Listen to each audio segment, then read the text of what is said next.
You're very welcome back to the show. Now, Arthritis Ireland has launched a new awareness campaign about a form of inflammatory arthritis that can take up to 8 years to diagnose in Ireland. Amanda Geard was just 19 when her symptoms began, and she joins us to tell her story along with consultant rheumatologist Professor David Kane. Thank you both for joining me today to talk about this condition I've never even heard of, which that's obviously why you're having the awareness campaign about it. But first of all, Amanda, I'll go to you. Tell us your story. What is this condition and when did you realise that you actually were suffering from it? Well, it started when I was 19 and I was living in Scandinavia. I was doing wilderness guiding, so I was really active and outdoorsy, and I developed a sort of a mild pain in my lower back between the sacrum and spine. Mm-hmm. And I thought, oh, it's just pulled muscle. Yeah. Took some paracetamol, carried on thinking it would go away. And it just didn't.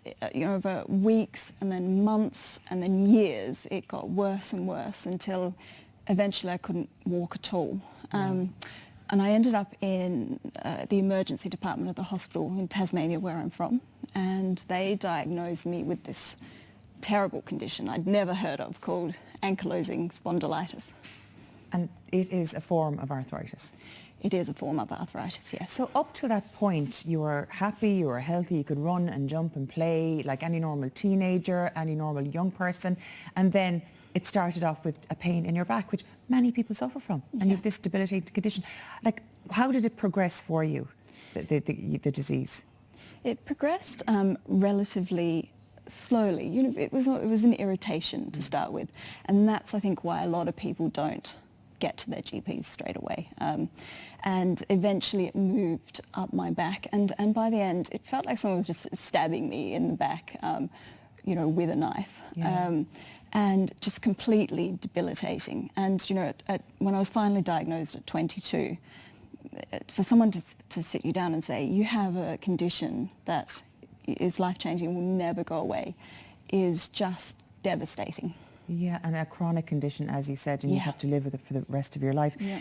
On a daily basis, a day-to-day basis in what you were doing, how did it impact you? Kind of, for our viewers can understand, even apart from the pain, which is hugely debilitating, normal everyday tasks you couldn't do. Take us through that. Yeah, I used to run for the state. I used to play hockey for the state. I gave all that up. I had to. I hadn't even started my career, and I felt like it was sort of over because I couldn't fathom kind of functioning in a normal way. And I also think, I really started to lose a lot of friendships and relationships because it's really hard. It's very it puts you in a black funk being in. It's physically damaging, but psychologically damaging. Very clearly. Psychologically damaging. And when I was diagnosed, I didn't know anyone else with ankylosing spondylitis, so I felt completely alone. And this is a huge part of this Arthritis Ireland campaign is to make people understand they're not alone. And this week I've heard from so many people. It's broken my heart with stories just the same as mine. It's been really worthwhile. And it is very important to know that there's others out there like you who are suffering with this. And I suppose a major part of the campaign as well, David, is the fact that it can take up to 8 years to diagnose. Why is that? Yeah, exactly as Amanda described. The onset starts when you're young. It's a very insidious process, and most of us will get back pain at some point in our lives, and the type of back pain we most commonly get is mechanical back pain. As you said, you thought you'd pulled a ligament, pulled a muscle. We all know about slip discs. So we get that usually later in life, and usually it passes off maybe in around 6 to 12 weeks. Simple measures will resolve it. But in this case, it doesn't come on suddenly, it creeps on, it persists for a long time.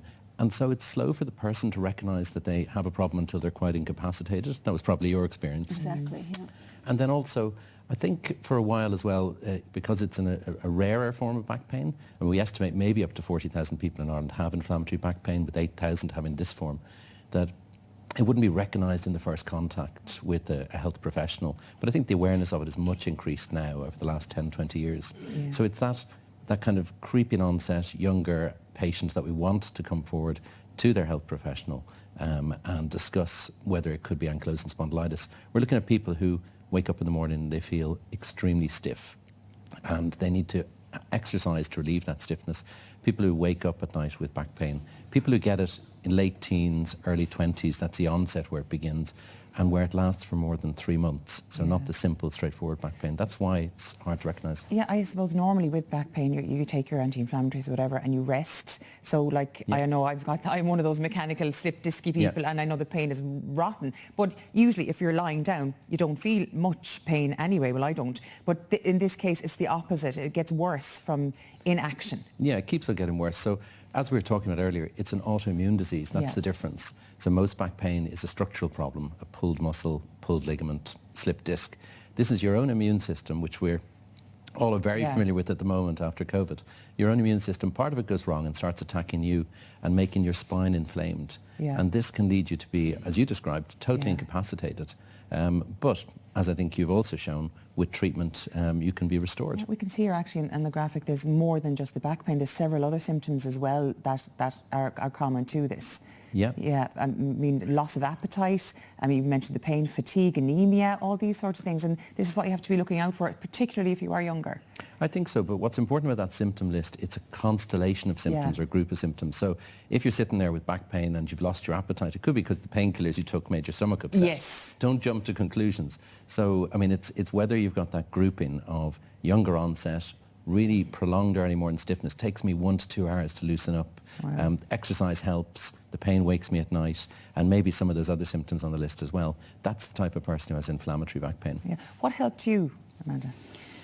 Well, you know, after my diagnosis, the degeneration of my spine wasn't severe enough in Australia to warrant any medication. And unfortunately, at that time, the rheumatologist opened the door and said, off you go. And I ended up with Dr. Google, which the is worst not, doctor of all, as we all not know. what I recommend, because I spent 15 years living on anti-inflammatories, and really the main thing that anyone can do is go to their GP and not wait like I did.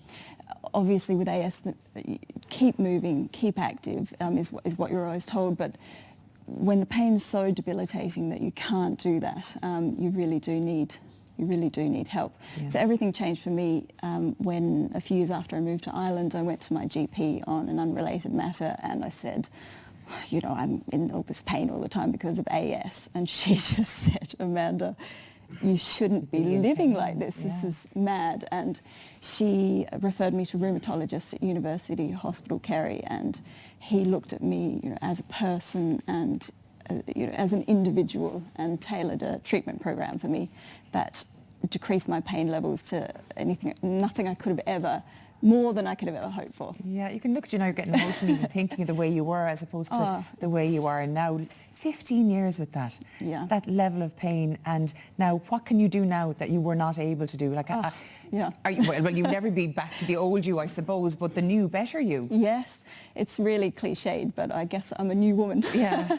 I'm out and about running and swimming, and we have a couple of mad red setters, so we're racing over the hills in County Kerry, and my whole life has changed. So I'm just incredibly grateful, and I want other people who have been diagnosed or yet to be diagnosed to take hope and to see my story as a light at the end of the tunnel, to get to their GPs. And you know, if you're diagnosed or you recognise some of the symptoms that David's talked about, go on the Arthritis Ireland website, which is arthritisisland.ie, and have a look for your local branch. We have a great branch, a very active branch in Kerry, and learn about ankylosing spondylitis, what it is, how you're diagnosed, and what can be done if you have it. And particularly, I suppose, the main message here is if you're younger, because we associate arthritis with kind of the wear and tear when you're older, but this is an autoimmune, it's your body attacking itself, and it presents in younger people. Yeah, that's the particular message. And also, the other message we want to get out is that the treatments are amazing at the moment. You know, there's been such a big change. they, the newer biologic treatments. So when you first started, they weren't as available. I think that was one of the big problems. The high-tech drugs were so expensive as well. Yeah, which they've come down in cost dramatically since the biosimilars came in. And so some of the brands that you might have mentioned earlier, there are competitor brands now much less expensive, but there are also newer drugs coming in. So there are drugs that can remove the pain and the stiffness, and they work best if we get them into patients earlier. So that's why we want, obviously, patients who are concerned that they might have this condition. Contact Arthritis Ireland helpline, look on the website for information, and if that leads you to believe you might have ankylosing spondylitis, obviously talk to your qualified health professional. Indeed, and for more information on anything we discussed this morning, visit arthritisireland.ie. Thank you both very much for joining me today now. Lots more to come in Ireland AM. We'll see you back here in 3.